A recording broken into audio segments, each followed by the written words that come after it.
Je compte à peu près 2,50 € du mètre cube sur les parcelles les plus près et ça peut aller jusqu'à 6-7 € du mètre cube pour les parcelles les plus éloignées. Avec l'épandage en tonnes ou même avec tonnes, parce qu'on a le transport en plus qui fait de la main-d'œuvre et des l'heure d'épandage. Aux portes de Rennes, François Trubert élève des volailles sur 2000 m² de bâtiments et un troupeau de 50 vaches laitières.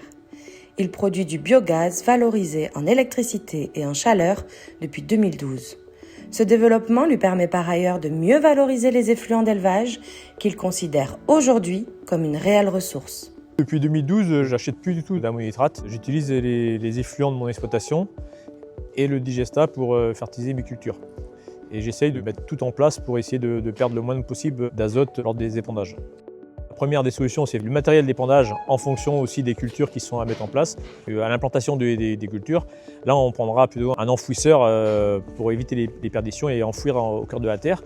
Si par exemple c'est en végétation, par exemple sur blé sorti hiver ou colza, du coup là on partira sur un pandillard au plus près du sol. Il faut effectivement éviter d'épandre quand il y a du vent et quand il y a plein de soleil. Le vent et le soleil font encore plus évaporer les gaz.